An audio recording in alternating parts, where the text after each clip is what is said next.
Welcome to বাস্তু visions with Susmita. আমি সুস্মিতা ভট্টাচার্য আপনাদের সাথে কথা বলবো অ্যাস্ট্রোলজি বাস্তু নিয়ে। আজকের ব্যাপারটা খুব কমন একটা ইস্যু নিয়ে আপনাদের সাথে আলোচনা করব, কিন্তু তার আগে একটুখানি বলে নিই, চ্যানেলটা দেখছেন তো? যদি না দেখেন তাহলে কিন্তু অনেক কিছু থেকে মিস করে যাবেন। ইয়েস, চ্যানেলটাকে তো অবশ্যই সাবস্ক্রাইব করবেন, কিন্তু কেন করবেন?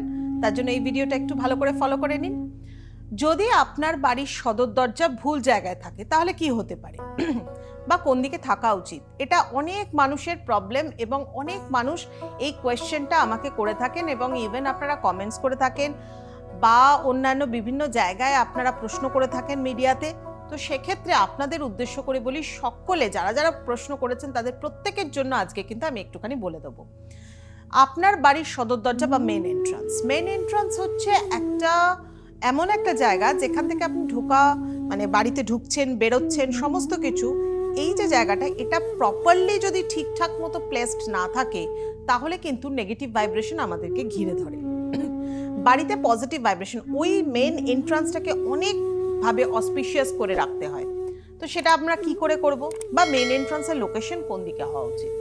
সব থেকে ভালো লোকেশন হচ্ছে উত্তর দিক। যদি আপনার বাড়ির উত্তর দিকে মেন এন্ট্রান্স থাকে, যদি আপনার বাড়ির পূর্ব দিকে মেন এন্ট্রান্স থাকে, যদি আপনার বাড়ির ইস্টে এন্ট্রান্স থাকে, যদি আপনার বাড়ির নর্থ ইস্টের দিকে এন্ট্রান্স থাকে, এইগুলো কিন্তু ভীষণভাবে শুভ। নর্থ ওয়েস্টেও যদি আপনার বাড়ির এন্ট্রান্স থাকে সেটাও কিন্তু চলবে, বাট আপনার বাড়িতে যদি কোনোভাবে সাউথ ওয়েস্টের দিকে, সাউথের দিকে বা ওয়েস্টের দিকে এন্ট্রান্স থাকে তাহলে কিন্তু চলবে না। একটা কথা বলি, বলা হয় অ্যাস্ট্রোলজিক্যালি এবং বাস্তুমতে যখনই প্ল্যানেটারি ট্রানজিশনের কথা আসে বা প্ল্যানেটসের কথা আসে বাস্তুর সাথে, তখন যেদিকে এন্ট্রান্স থাকে সেদিকে রাহুর বসবাস থাকে বলা হয়। তো এই রাহুর বসবাসের সাথে যদি সেই এন্ট্রান্সের জায়গাটা, গ্রহটা ঠিকঠাক পজিটিভলি ভাবে না থাকে তাহলে কিন্তু নেগেটিভিটিতে ভরে যায়। অ্যাকচুয়ালি ব্যাপারটা কমপ্লিকেটেড নয়। ব্যাপারটাকে যদি ওইভাবে কমপ্লিকেটেড ওয়েতে আপনি চিন্তা করেন তাহলে আপনি কনফিউজড হয়ে যাবেন। খুব ইজিলি চিন্তা ভাবনা করুন। যেমন ধরুন, আপনার বাড়ির সদর দরজা পূর্ব দিকে আছে, দ্যাট মিন পজিটিভ ভাইব্রেশন, সানরাইজের জায়গা। সেই জায়গাটা যত পজিটিভিটি আপনার বাড়িতে ঢুকবে, আপনি ফিনান্সিয়ালি ভালো থাকবেন, আপনার প্রোগ্রেসমেন্ট হবে জীবনে, আপনার প্রসপারিটি আসবে, আপনার অ্যাবান্ডেন্স আসবে, আপনি হেলথ ওয়াইজ ভালো থাকবেন সমস্ত দিক থেকে। হ্যাঁ, তার মানে এই নয় যে জীবনের ওই একটা ফ্যাক্টরের ওপর আমাদের সমস্ত কিছুটা নির্ভর করছে। সাকসেস তখনই আসবে যখন আমরা ভালো কর্ম করব, তখনই আমাদের সাকসেস আসে। ঠিক সেই রকম ভাবে এটাও বলবো, আপনার বাড়িতে যদি দক্ষিণ পশ্চিমের দিকে, সাউথ ওয়েস্টের দিকে কোনো সদর দরজা থাকে, মেন এন্ট্রান্স থাকে, তাহলে কিন্তু আপনার বাড়িতে কে প্রবেশ করবে? এক তো সাউথ ওয়েস্টের দিকটা হচ্ছে আমাদের বলা হয় যমদেবের স্থান, নৈঋত কোণ, এবং সেই কর্নারে যদি আপনি এন্ট্রান্স করেন তার আপনার বাড়িতে একের পর এক হ্যারাসমেন্ট আসবে। আপনি লিগ্যাল ইস্যুর মধ্যেও কিন্তু পড়ে যেতে পারেন। ফিমেল মেম্বার্স যারা থাকবেন তাদের প্রবলেম দেখা যাবে, রিলেশনশিপের প্রবলেম দেখা যাবে, বাড়িতে ফিনান্সিয়াল একটা ক্রাইসিস দেখা যাবে, বিভিন্ন টক্সিক পিপল আপনাদের বাড়ির মধ্যে প্রবেশ করবে, আপনাদেরকে ইনফ্লুয়েন্স করবার চেষ্টা করবে, কারণ তাদের দ্বারা আপনি সারাউন্ডেড হয়ে যাবেন, ভীষণভাবে পরিবেষ্টিত হয়ে যাবেন, ভীষণভাবে তাদের দ্বারা এফেক্টেড হবে আপনার জীবনটা। যদি দক্ষিণ পশ্চিমের দিকে আপনার কোনো রকমভাবে মেন এন্ট্রান্স থাকে। আবার যদি পশ্চিমের দিকে মেন এন্ট্রান্স থাকে, তার মানে পশ্চিম দিক হচ্ছে স্যাটার্নের দিক। স্যাটার্নের দিকে এন্ট্রান্স মানে হচ্ছে তার সাথে রাহুর অবস্থান। ও বাবা, মানে আপনি কল করছেন কাদেরকে? আপনার বাড়িতে। যদি কোনো কারণে আপনার লাইফে কোনো রকম ইনডিসিপ্লিন ব্যাপার থাকে তাহলে তো সর্বনাশ। সেই বাড়িতে কিন্তু বাস্তুগত দিক থেকে বিশাল ফল্ট এবং আপনার বাড়িতে বিভিন্ন রকমভাবে অশান্তির সৃষ্টি হবে। অনেক দিনের পুরনো সম্পর্ক ভেঙে যেতে পারে। বাড়িতে যারা পড়াশোনা করছে তাদের পড়াশোনার হ্যারাসমেন্ট হতে পারে। পশ্চিম দিক, কারণ আমাদের ওই স্থানটা চিলড্রেন দিকও বলা হয়, সন্তানের স্থানও বলা হয়। তো সেক্ষেত্রে তাদের বিভিন্ন রকমভাবে সমস্যা দেখা যাবে। পশ্চিম দিকে কিন্তু অবশ্যই আপনার সদর দরজা হওয়া উচিত না। অর্থাৎ মেন এন্ট্রান্স কিন্তু একটা ম্যাটার করে। মেন এন্ট্রান্স কিন্তু ভীষণভাবে পজিটিভ ভাইব্রেশনে তৈরি রাখতে হয়। কতগুলো সিম্বল, যেমন হচ্ছে বৃহস্পতিবার দিন একটুখানি যদি আপনি গোলাপ জলের সাথে হলুদ একসাথে মিশিয়ে সেটাকে এই আঙুলটা দিয়ে একটা স্বস্তিক চিহ্ন দরজার বাইরের দিকে আপনি এঁকে দেন, তাহলে কিন্তু ভীষণ শুভ, এবং তার সাথে কতগুলো আতপ চালও সেখানে দিয়ে দিতে হবে। এতে কি হয়, পজিটিভ ভাইব্রেশন আসে।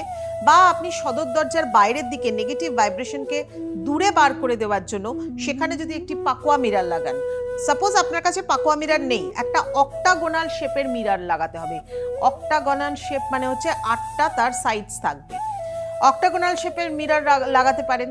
সাপোজ আপনার কাছে অক্টাগোনাল শেপের মিরারও আপনি পাচ্ছেন না, একটা কনভেক্স মিরার লাগান, মানে হচ্ছে উত্তল, মানে ওপরটা উঁচু থাকবে, কনভেক্স মিরার লাগাতে পারেন। এতে কি হয়, আপনার যা নেগেটিভিটি আছে সেগুলো সমস্ত কিছু বাইরের দিকে, মানে কারুর যদি কুদৃষ্টি আপনার ওপর পড়ে, কারুর যদি কোনো কুপ্রভাব আপনাদের জীবনে পড়তে থাকে, বা ওই সদর দরজা দিয়ে যত নেগেটিভ ভাইব্রেশন আসবে সেগুলোকে দূরে সরিয়ে দেওয়ার জন্য দুটো মেটালের বাটি নেবেন, তার মধ্যে কালো তিল দেবেন।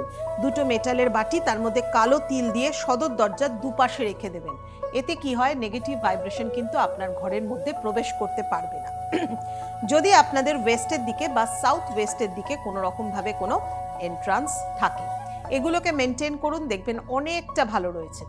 সকালবেলা ঘুম থেকে উঠে যে সদর দরজা আছে সেই সদর দরজাটাকে অবশ্যই সন্ধব লবণ যেটা আছে, যেটাকে আমরা সৈন্ধব লবণ বলে থাকি, সেই সন্ধব লবণ দিয়ে কিন্তু অবশ্যই, মানে যেটাকে এপসাম সল্ট বা রক সল্ট বলা হচ্ছে, সেই সল্টটাকে জলের মধ্যে দিয়ে, সেই মানে সল্ট ইনফিউজড ওয়াটার দিয়ে আপনাকে উইপিং করতে হবে আপনার মেন এন্ট্রান্সটাকে, ভালো করে মুছে নিতে হবে, সেই জল ওখানে ছিটিয়ে দিতে হবে এবং ভালো করে মুছে নিতে হবে। এতে আপনার যা নেগেটিভ ভাইব্রেশন রয়েছে সেরকম নেগেটিভ ভাইব্রেশন কিন্তু অবশ্যই কেটে যাবে। যারা মুন ওয়াটার তৈরি করতে পারেন, অর্থাৎ ঠিক পূর্ণিমার দিন একটা ভালো ক্রিস্টাল বোল বা এমনি বাটির মধ্যে ভালো করে জল ভরে, পরিষ্কার জল ভরে, তার মধ্যে একটুখানি সন্দক লবণ দিয়ে সেই জলটাকে পুরো চাঁদের আলোয় রেখে দিন। সিম্পল ওয়েতে একটা মুন ওয়াটার তৈরি করুন। সেই মুন ওয়াটারটাও যদি বাড়িতে রেখে দেন, যাদের সদর দরজার এরকম ধরনের সমস্যা রয়েছে, তারা মাঝে মাঝেই বাড়িতে কিন্তু এই মুন ওয়াটারটাকে কিন্তু ইনফিউজ করবেন, অবশ্যই ছিটিয়ে দেবেন। এতে কিন্তু কি হয়, বাড়ির মধ্যে যে নেগেটিভিটি প্রবেশ করে সেগুলো কিন্তু বেরিয়ে যায়। এর সাথে সাথে একটা ফিটকিরি নেবেন, একটা ফিটকিরি একটা কালো কাপড়ের মধ্যে দিয়ে, তার মধ্যে 11টা লবঙ্গ দেবেন, কালো কাপড় দিয়ে ভালো করে বেঁধে নিয়ে সদর দরজার বাইরের দিকে লাগিয়ে রাখুন। এতে কি হবে, যত নেগেটিভ ভাইব্রেশন ওটা কিন্তু আগে অ্যাবজর্ব করে নেবে, আপনার বাস্তুর মধ্যে থাকা নেগেটিভিটি কিন্তু অবশ্যই কেটে যাবে। এছাড়া বাড়িতে আপনি ইনডোর প্ল্যান্ট রাখতে পারেন, বিভিন্ন ধরনের সিম্বল, যেটাকে বলা হয়, যেমন স্বস্তিক চিহ্ন আঁকলেন, সেরকম পদ্ম ফুল, যেটাকে আমরা বলে থাকি লোটাস সিম্বল, ভীষণ শুভ। কারণ মানে বলা হয় যে ইউনিভার্সের বার্থ প্লেস বলা হয়, তো সেই লোটাস সিম্বলকে আপনি রাখতে পারেন আপনার সদর দরজা দিয়ে ঢুকে সোজাসুজি জায়গায়। ওম চিহ্ন রাখতে পারেন, স্বস্তিক চিহ্ন রাখতে পারেন, লোটাসের সিম্বল রাখতে পারেন, বা হাতের সিম্বল যেটা হামসা বলা হয় সেই হাতের সিম্বল রাখতে পারেন। এতে যত ইভিল আইয়ের প্রভাব আছে, যত কিছু আপনার নেগেটিভ প্রভাব আছে, সেগুলোকে অ্যাবজর্ব করে নেগেটিভ ভাইব্রেশন কাটিয়ে দেয়।